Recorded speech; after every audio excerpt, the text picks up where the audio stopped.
Good day everyone. My report is all about nasalization. It is a continuation of the topic phonology. Nasalization, treated both from a phonetic and phonological point of view, has a rather long history of research. Nasalization means when the mouth utters some words, occasionally the velum is lowered. Some are passed through the nose. It is also the effect on ear speech when escaped through the nose. For example, nasal consonants are M and N, as in think, think. Nasalized sounds are sounds where production involve a lowered velum and an open oral cavity. Okay, so on the other hand, experimental phonetics. What is experimental phonetics?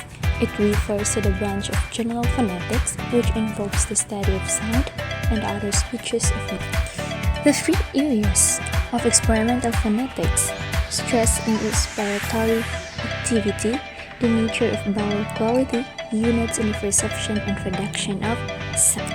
Okay, so experimental phonetics, on the word, this is the study of sound. For example, natin-iingon nga word like the word love. So, unsa man, mo na siya ang identify if kanang ang sound ba sa word nga atong is sound sa word nga istorya, which is the word love. And also, mo na siya ang gigamit sa pagstudy sa speeches of human. So, speeches of human man, so kita, mao ni ang gigamit sa study of sound sa ating mga ginagamit na mga word like makikommunicate ta or makikistorya ta from the different people or persons. Okay, so articulatory phonetics. It is concerned with the production of sound. It explains the motion of speech structures such as lips, the tongue, the velum, the jaw, and etc. The place and manner of articulation are classified under the articulatory phonetics. For example, when making a P sound, the lips come together tightly, blocking the air momentarily and causing a buildup of air pressures. For example, the letter P, B, and M are said to be made up. Okay, so if there is articulatory phonetics, there is also a articulatory process. Okay, so what is articulatory process? That is the process shapes the words and every utterance most of the time. Proper articulation makes speeches clearer and more understandable. Okay, so ang articulatory process, mao ni siya ang nagsilbi nga mao ni siya yung mga proseso nga dapat nimong sundon when you're making or when you're presenting a speech or any kanang speeches nga imong i-present para mas clear and mas makasabot ang imong audience or ang imong listener sa imong nga topic or sa imong buot ipasabot sa imong speech. Okay, so the first process that we must follow is the assimilation. Assimilation is the process of influencing the preceding or following sounds, which causes changes in sound production. Okay, so assimilation classified into three: regressive, progressive, and reciprocal. Okay, so matawag nato ng regressive if when the preceding sound is assimilated. For example, the word bank, where N and K are assimilated.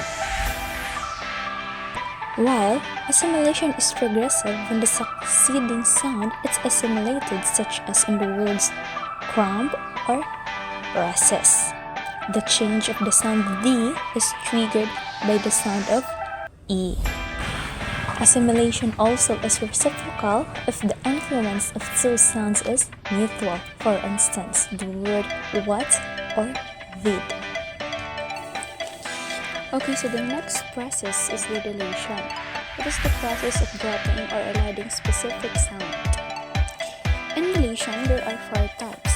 First is the dissimilation. Is the deletion of the first similar phoneme of the initial phoneme of the adjoining words. Number two is the apheresis. Is the deletion of the vowel sound at the beginning of the word. For example, go away. go away where the letter A sound is breathed. Next is the symptom. Is the internal relation of the vowel sound. For example, the vowel letter O in the word not, or the vowel letter I in the word sweet or sweet, and the vowel letter U in the word boat. Lastly is the apocope.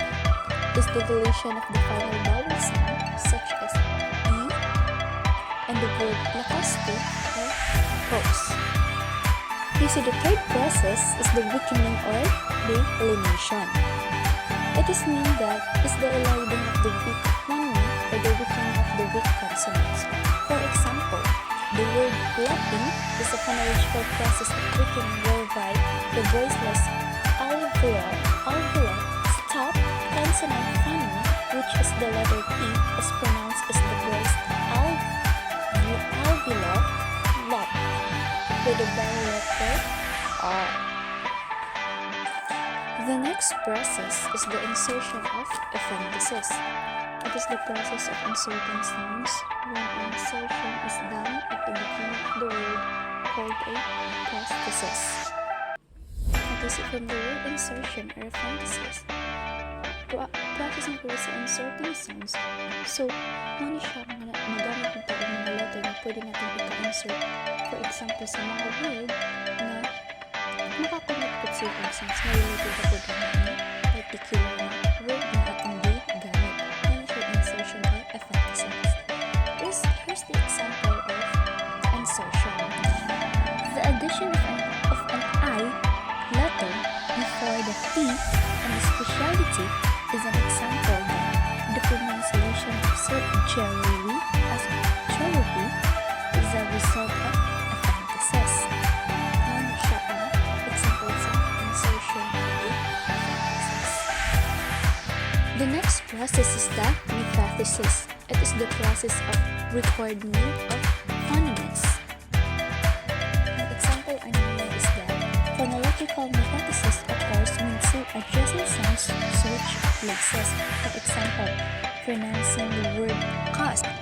Ang word na cost, it can also be switched as the word cats. Kaya ang spelling na po niya is nausubra na po. It contributes in one word sound, minsan ang switch, in which the letter T and the S is switch. Dibaylo na ang letter na T o S.